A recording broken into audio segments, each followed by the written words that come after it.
Assalamualaikum warahmatullahi wabarakatuh. Pertama-tama kami ingin mengucapkan terima kasih kepada Ibu Anita Oktari dan juga rekan-rekan kelas D3A Analis Kesehatan yang telah memberikan kesempatan kepada kami untuk mempresentasikan materi dengan judul Pemeriksaan Golongan Darah Resus Metode Slide. Di kelompok 2 kita beranggotakan 3 orang. Yang pertama ada saya sendiri, Risa Rahmat Parijal. Yang kedua ada Ulan Sari. Dan yang ketiga ada Rosalia Maria Hisenta Jamlean. Nah, untuk mengefektifkan waktu, kita langsung aja ke materinya ya. Yang pertama ada pemeriksaan golongan darah resus. Nah, apa sih darah resus itu?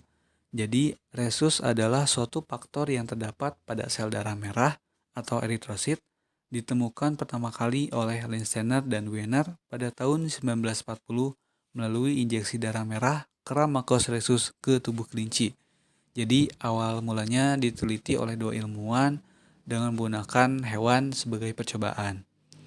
Lalu, Linsner dan Wiener menerangkan bahwa bila sel darah merah atau eritrosit seseorang mempunyai resus antigen D atau RHO, maka orang tersebut dinyatakan sebagai resus positif. Nah, jadi jika setelah diteliti di dalam sel darah merah seseorang ada resus antigennya nih, maka dia dinyatakan resus positif. Bila tidak mempunyai resus antigen D atau RHO dinyatakan resus negatif. Nah, ini kebalikan yang tadi ya. Lalu seseorang dengan resus negatif di dalam plasmanya juga tidak mengandung antibodi yang sejenis, kecuali distimulasi atau dirangsang dengan imunisasi. Selanjutnya, pengelompokan golongan darah sistem resus. Nah, di sini ada pembedanya yang pertama ada antigen pada sel darah merah atau eritrosit. Dia golongan darah resus positifnya ada dan resus negatifnya tidak ada. Lalu untuk pembeda antibodi dalam serum atau plasma darah, dia golongan darah resus positifnya tidak ada dan golongan darah resus negatifnya juga tidak ada. Selanjutnya akan dilanjut oleh teman saya.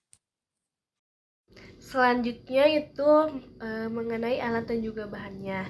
Untuk alatnya, dia terdiri dari slide, kaca objek, sentrifuge, tabung sentrifuge, serak tabung, pipet tetes, pengaduk, darah kapiler ataupun darah pena, larutan NaCl 0,85%, kapas alkohol 70%, serta bovin albumin 22%, dan blood lancet atau squid 3 cc. Nah, untuk bahan-bahannya sendiri itu terdiri dari serum anti-A, biasanya dia berwarna hijau atau kehijauan, serum anti B biasanya dia berwarna kuning, dan juga serum AB biasanya tak berwarna, dan anti D resus atau U biasanya dia tak berwarna. Nah, untuk metode selain menggunakan darah kapiler, kita harus menyiapkan alat dan juga bahannya. Kemudian kita teteskan anti A, anti B, anti AB, dan juga anti AD di atas slide. Tusuk jari manis ataupun tengah dengan posisi vertikal, yaitu menggunakan blood lancet. Usap darah yang pertama kali keluar dari jari pasien dengan kapas kering. Setelah itu kita tetesan darah yang keluar dari slide itu harus diberi antisera. Kemudian aduk-aduk campuran darah dengan antisera tersebut dengan batang pengaduk atau bisa dengan menggoyang-goyangkan slide tersebut. Lalu kita amati tidaknya aglutinasi pada slide tersebut dengan cara makroskopis. Selanjutnya akan dijelaskan oleh teman saya. Slide selanjutnya yaitu bagaimana sih cara membuat suspensi eritrosit 40%. Yang pertama, teman-teman bisa siapkan 3 cc darah. Setelah siapkan darah, kemudian lakukanlah sentrifuge dengan kecepatan 3000 rotasi per menit selama 15 menit. Setelah disentrifuge, teman-teman bisa siapkan di sini satu buah tabung tambahan lagi. Darah yang telah disentrifuge tadi otomatis kan sudah menjadi serum.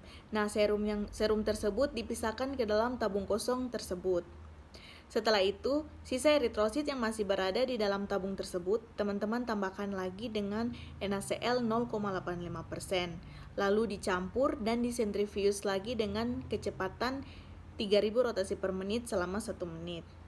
Setelah disentrifuge, buang supernatant atau cairan yang berada di bagian atas tabung tersebut dan ditambah lagi dengan NaCl 0,85% lagi. Setelah itu, lakukan pencucian itu selama 3 kali atau sebanyak 3 kali ya. Selanjutnya, cairan NaCl 0,85% dibuang, maka sisa sel darah merahnya adalah suspensi eritrosit 100%. Dan langkah yang terakhir yaitu teman-teman bisa ambil 2 bagian sel 100% atau pipet 2 tetes ya, pipet 2 tetes sel 100% ditambah dengan 3 bagian NaCl 0,85%. Nah, dicampur kemudian itulah yang menjadi suspensi eritrosit 40%.